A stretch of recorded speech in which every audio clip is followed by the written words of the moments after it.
ಸಮತಾ ಸೈನಿಕ ದಳದ ವತಿಯಿಂದ ಇವತ್ತು ಗುಲ್ಬರ್ಗ ನಗರದ ಮಧ್ಯಭಾಗದಲ್ಲಿರುವ ಉದ್ಯಾನವನದ ಆವರಣದಲ್ಲಿ ಇವತ್ತು ಏನು ಸಂಜೀವ್ ಮಾಲೆ ಅವರು ಹಾಗೂ ಎಲ್ಲ ಅವರ ಜೊತೆ ಎಲ್ಲರೂ ಅವರ ಸ್ನೇಹಿತರು ಸೇರಿ ಇವತ್ತು ಡಾಕ್ಟರ್ ಬಾಬಾ ಸಾಹೇಬ್ ಅಂಬೇಡ್ಕರ್ ಅವರ ಜಯಂತ್ಯೋತ್ಸವ 135ನೇ ಜಯಂತ್ಯೋತ್ಸವ ಭಾಳ ಅದ್ಧೂರಿಯಾಗಿ ಹಾಗೂ ಪ್ರತಿ ವರ್ಷದಂತೆ ಈ ವರ್ಷ ಕೂಡ ಭಾಳ ಒಳ್ಳೆಯ ರೀತಿಯಿಂದ ಒಂದು ಕಾರ್ಯಕ್ರಮ ಮಾಡ್ತಾ ಇದ್ದಾರೆ ಹಾಗೂ ಅನ್ನ ಸಂತರ್ಪಣೆ ಹಾಗೂ ವಿವಿಧ ಕಾರ್ಯಕ್ರಮಗಳನ್ನು ಮಾಡಿ ಒಂದು ಜಯಂತ್ಯೋತ್ಸವ ಕಾರ್ಯಕ್ರಮ ಆಚರಿಸಲಿದ್ದಾರೆ.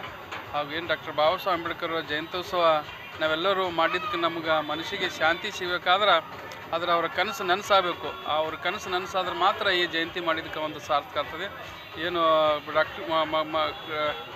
ಏನು ಅವ್ರ ಕನಸು ನನಸಂತಂದರೆ ಒಂದು ಮಕ್ಕಳಿಗೆ ಒಂದು ಒಳ್ಳೆಯ ಶಿಕ್ಷಣ ಹಾಗೂ ಸಂಸ್ಕಾರ ಕೊಟ್ಟರೆ ನಾಡಿನ ದಿನ ಮಕ್ಕಳ ದೇಶದ ಚುಕ್ಕಾಣಿ ಹಿಡಿಯುವಂತರಾಗ್ತಾರೆ. ಅದಕ್ಕೆ ತಮ್ಮ ಮಕ್ಕಳಿಗೆ ಒಂದು ಒಳ್ಳೆಯ ವಿದ್ಯಾಭ್ಯಾಸ ಕೊಟ್ಟು ಮಕ್ಕಳಿಗೆ ಒಂದು ಒಳ್ಳೆಯ ಸ್ಥಾನಕ್ಕೆ ಒಯ್ಯಲಿ ತಾಯಿ ತಂದೆಯರು ಯಶಸ್ವಿ ಆಗಬೇಕು ಅಂತಂತ ಹೇಳಿ ಇವತ್ತು ಭಾಳ ಒಳ್ಳೆಯ ರೀತಿಯಲ್ಲಿ ಜಯಂತ್ಯೋತ್ಸವ ಕಾರ್ಯಕ್ರಮ ಸಂಜೀವ್ ಮಾಲೆ ಹಾಗೂ ಎಲ್ಲ ಜಿಲ್ಲಾಧ್ಯಕ್ಷರು ಸರ್ವ ಸದಸ್ಯರು ಎಲ್ಲರೂ ಸೇರಿ ಎಲ್ಲ ಸಹೋದರಿಯರು ಎಲ್ಲರೂ ಸೇರಿ ಒಂದು ಕಾರ್ಯಕ್ರಮ ಭಾಳ ಅಚ್ಚುಕಟ್ಟಾಗಿ ಭಾಳ ಒಳ್ಳೆಯ ಕಾರ್ಯಕ್ರಮ ಮಾಡಿದ್ದಾರೆ. ಜಯಂತ್ಯೋತ್ಸವ ಕಾರ್ಯಕ್ರಮ ಮುಂದೂ ಕೂಡ ಇದೇ ರೀತಿ ಜಯಂತ್ಯೋತ್ಸವ ಕಾರ್ಯಕ್ರಮ ಆಚರಿಸಲಿಕ್ಕೆ ಆ ದೇವರ ಹೆಚ್ಚಿನ ಶಕ್ತಿ ಕೊಡಲಿ ಅಂತಂತೇಳಿ ಹಾರೈಸಿ ಹಾಗೆಲ್ಲ ಕರ್ನಾಟಕ ಸಮತಾ ಸೈನಿಕ ದಳಕ್ಕೆ ಎಲ್ಲ ಸರ್ವ ಸದಸ್ಯರು ಅಧ್ಯಕ್ಷರು ಉಪಾಧ್ಯಕ್ಷರು ಎಲ್ಲರಿಗೆ ನಾನು ಶುಭಾಶಯಗಳು ಕೋರಿ 2 ಮಾತು ಮುಗಿಸ್ತೇನೆ.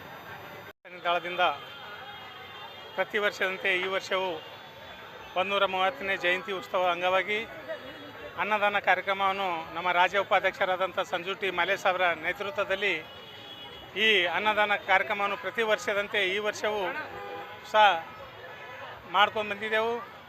ಬಾಬಾ ಸಾಹೇಬರ ತತ್ವ ಸಿದ್ಧಾಂತಗಳನ್ನು ಹೊಂದಿರುವ ನಮ್ಮ ಕರ್ನಾಟಕ ಸಮತಾ ಸೈನಿಕ ದಳ ಯಾವುದೇ ಕಷ್ಟ ನಷ್ಟದಲ್ಲಿದ್ದರೂ ಸಹ ನಮ್ಮ ಸಂಘಟನೆ ಹೋಗಿ ನಿಂತು ಬಡವರ ಪಾಲಾಗಿ ನಾವು ಕೆಲಸ ಮಾಡ್ತಾ ಇದ್ದೇವೆ ಅಂತ ಈ ಸಂದರ್ಭದಲ್ಲಿ ಹೇಳುತ್ತಾ ಈ ಕಾರ್ಯಕ್ರಮ ಈ 2 ಮಾತು ಮುಗಿಸ್ತೀನಿ. ಜೈ ಹಿಂದ್ ಜೈ ಕರ್ನಾಟಕ.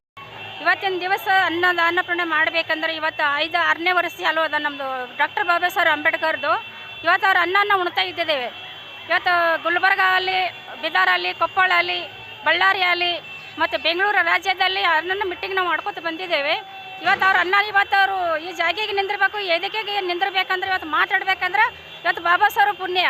ಇದು ನಮ್ಗೆ ಧೈರ್ಯ ಬರ್ತಾ ಇದ್ದಿದ್ದಿಲ್ಲ, ನಮಗೆ ಯಾವುದು ದಾರಿ ಗೊತ್ತಾಗ್ತಿದ್ದಿಲ್ಲ. ಅವ್ರ ದಾರಿಗಿಂತ ನಡೆದಿದ್ದ ಅಂತೇಳಿ ಎಲ್ಲ ದಾರಿ ನಮಗೆ ಕ್ಲಿಯರಾಗಿ ನಡೆದಿದೆ. ಇವತ್ತು 100 ಜನಕ್ಕೆ ನಾವು ಎಲ್ಲರದು ಅನ್ನದಾನ ಮಾಡಬೇಕು. ಇವತ್ತು ಎಷ್ಟೇ ಕಷ್ಟ ಬರಲಿ, ಏನೇ ಸುಖನೇ ಇರಲಿ, ಇವತ್ತು ದಲಿತರದ್ದು ಎಷ್ಟು ಕಷ್ಟ ಇದ್ದಲ್ಲಿ ಬಾಬಾ ಸಾಹೇಬ್ರದ್ದು ಎಲ್ಲ ಮಾಡ್ಕೊಂಡು ಬಂದಿದ್ದಾರೆ. ಅವ್ರದ್ದು ನಾವು ಒಂದು ಚಾರಣಿ ಮಾಡೋಕ್ಕಾಗಲ್ಲ ಅಂತೇಳಿ ಇವತ್ತು ಎಲ್ಲರೂ ಸೇರಿ ನಮ್ಮ ಸಮತಾ ಸೈನಿಕ ದಳದ ಸಂಜೆ ಮೇಲೆ ರಾಜ್ಯ ಉಪಾಧ್ಯಕ್ಷ ಇವತ್ತು ಮಹಿಳೆಯರಲ್ಲಿ ಪುರುಷರಲ್ಲಿ ಎಲ್ಲರೂ ಕೂಡಿ ನಾವು ಬಾಬಾ ಸಾಹೇಬ್ರದ್ದು ಎಟ್ಟಿ ಹೆಜ್ಜೆ ನಾವು ಅವ್ರು ಏನು ಹೇಳಿದ್ರು ನಡೆದ ದಾರಿಗೆ ನಾವು ನಡೆದಿದ್ದೇವೆ. ಇದರಂತೆ ಮುಂದಿನ ವರ್ಷ ಭೀ ಸಮತಾ ಅವ್ರ ಧೈರ್ಯ ಕೊಟ್ಟವ್ರ ಶಕ್ತಿಲಿಂದ ಅವ್ರು ಇದರಿಂದ ಅನ್ನದಾನ ನಾವು ಮಾಡ್ತಾ ಇದ್ದಿದ್ದೇವೆ. ಇವತ್ತು 100 ಜನ ಎಲ್ಲಿ ಇಡೀ ಭಾರತನಾಗ ಅವ್ರದ್ದು ಅನ್ನ ನಾವು ಉಳ್ಳಕತ್ತಿದ್ದೇವೆ. ಅವ್ರ ಪುಣ್ಯಲಿಂದ ನಾವೆಲ್ಲ ಇವತ್ತು ಹೊರಗಡೆ ಬಂದೇವೆ. ಮಹಿಳೆಯರು ಇವತ್ತು ಎಲ್ಲರೂ ಸಮಾಜಕ್ಕೆ ಹೇಳಿಕೊಟ್ಟರು ನಮ್ಮ ಬಾಬಾ ಸಾಹೇಬರು. ಇವತ್ತು ಅವ್ರು ಹೇಳಿದ ಕೊಟ್ಟ ಮಾತಿಗೆ ನಾವು ನಡಿತೇವೆ. ಇಲ್ಲಿಗೆ ನಾವು ಮಾತಾಡೋಕ್ಕೆ ಅವಶ್ಯಕತೆ ಕೊಟ್ಟೆ ಎಲ್ಲರಿಗೆ ತುಂಬ ಧನ್ಯವಾದ. ಜೈ ಭೀಮ್, ಜೈ ಹಿಂದ್.